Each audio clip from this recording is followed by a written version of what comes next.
দেখে বাকি যারা আছে, যারা এখানে আসার জন্য অপেক্ষা করছে, তারাও জানে যে তাদের ডিগ্রি শেষ হওয়ার সাথে সাথে তাদের চাকরি নাই। বুয়েট, কুয়েট, চুয়েট সবাই দেখেন এই যে শাহবাগে যে দাঁড়িয়ে আছে। কৃষি বিশ্ববিদ্যালয়ের তরুণরা তারা আন্দোলনে নেমেছে।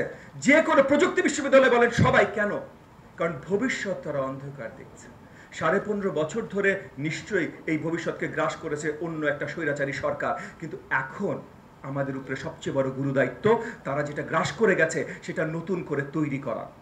সো সেই জায়গা থেকে আমি বলবো, এবং এইগুলোর জন্য এটা আমাদের দেশে কিন্তু প্রথম না, এর আগে অনেক জায়গায় হয়েছে, অনেক জায়গায় হয়েছে, যেখানে ওই স্বৈরাচারী সরকারের পতনের পর নতুন যে সরকার এসছে তারা শক্তভাবে একটা অর্ডার এস্টাবলিশ করতে পারে নাই।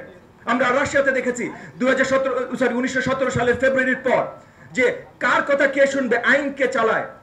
ইন্টারিম সরকার, ওদের প্রভিশনাল গভর্নমেন্ট ছিল, প্রভিশনাল গভর্নমেন্ট চালায় না ছোট ছোট সোভিয়েত গুলো চালায়, কেউ জানে না, কে জানে না কার কথা শুনবে। আজকে আমাদের দেশে কিন্তু একই অবস্থা।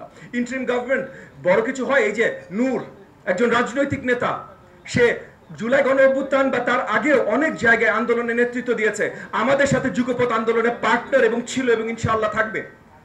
সেই নূরকে যখন নৃশংসভাবে আক্রমণ করা হলো, সরকারের মন্ত্রী পদে যারা আছেন তারা সরকারের নিন্দা জানান। এটা কি আপনি একটু যদি চিন্তা করেন যে সরকারের দায়িত্বে আছে, পরিচালনার দায়িত্বে আছে, তার কাজ হলো অ্যাকাউন্টেবিলিটি, তার দায়িত্ব কাজ করা। আপনার প্রিয় কাপড়ের যত্নে এলো এনজাইম সমৃদ্ধ Arik silver wash detergent powder, 500 গ্রাম মাত্র 70 টাকা। প্রিমার্ক।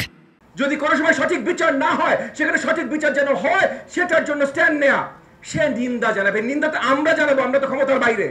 সরকার থেকে নিন্দা জানায়, তো সরকার থেকে যদি এতখানি করতে পারে, তাহলে আপনি বুঝেন যে আইন শৃঙ্খলা বাহিনী থেকে শুরু করে সবাই সন্দিহান কার কথা শুনবে, কার কথা শুনে কাজটা হবে। তো ওই যে রাশিয়াতে এরকম হয়েছিল, ফ্রান্সে একই অবস্থা। ফ্রান্সে 1794-এ আপনার ফ্রেঞ্চ রেভলিউশনের পর প্রথমে শুরু হলো রেইন অফ টেরার, জ্যাকোবিনদের রেইন অফ টেরার, সবাই মারো পিটো উঠাও। তারপর আবার পুরো সুর পাল্টে গেল, হোয়াইট টেরার। আমরা চাই না এরকম সুর পাল্টে কাউন্টার রেভলিউশন, হোয়াইট টেরার বা এরকম জিনিসপত্র আমাদের দেশে হোক। আমাদের সঠিক অর্ডারের পথে যেতে হবে।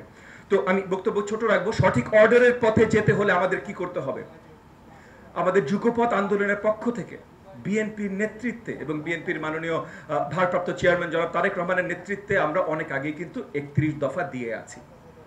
এই 31 দফায় পরিষ্কার কাঠামোগত উন্নয়ন দেয়া আছে। আজকে আমরা ওই যে কনস্টিটিউশনাল রিসেট, সাংবিধানিক রিসেটের যেটা কথা বলছি, যা যা আলোচনায় সাংবিধানিক রিসেটে হয়েছে এর মোটামুটি সবকিছুই কিন্তু আমাদের 31 দফায় অলরেডি ধারণ করা ছিল। আজকে এই যে আমরা যুব সমাজে যে 40% এনইইটি তাদেরকে কর্মক্ষেত্র নতুন তৈরি করে দেওয়ার কথা হচ্ছে, আমাদের 31 দফায় এই জিনিসগুলো ইতিমধ্যে আছে। শিক্ষা ব্যবস্থা নিয়ে আজকে অনেকে কথা বলেছেন। আমাদের 31 দফায় শিক্ষা ব্যবস্থায় আমরা কি কি করতে পারি, যে 20টা স্ট্রিম অফ এডুকেশন আছে, এগুলোকে মিনিমাইজ করে কিভাবে আনতে পারি, স্ট্যান্ডার্ডগুলো কিভাবে সেট করতে পারি, টিচার ট্রেনিং কিভাবে করতে পারি, ভাষাগত ভোকেশনাল কি কি ট্রেনিং দিতে পারি, এগুলো কিন্তু প্রিন্সিপালগুলো 31 দফায় আছে। এবং ওই 31 দফার প্রিন্সিপালের ভিত্তিতে পুরো নীতিমালার উপরে কাজ কিন্তু আমাদের তরফ থেকে করা হচ্ছে। সো আমি আজকে আমার বক্তব্য শেষ করার আগে একটা কথা বলবো, যে স্কুল অফ লিডারশিপকে অনেক ধন্যবাদ। আপনারা প্রশ্নগুলো তুলবেন এবং আপনারা আস্থা রাখেন এই সকল প্রশ্নের উত্তর দেবার জন্য এবং আগামীর বাংলাদেশ সুন্দরভাবে বিনির্মাণ করার জন্য জনাব তারেক রহমানের নেতৃত্বে আমরা সকলে কাজ করছি এবং এই সুন্দর বাংলাদেশ খুব শীঘ্রই আমরা নিয়ে আসবো ইনশাআল্লাহ। আপনাদের সকলকে অসংখ্য ধন্যবাদ।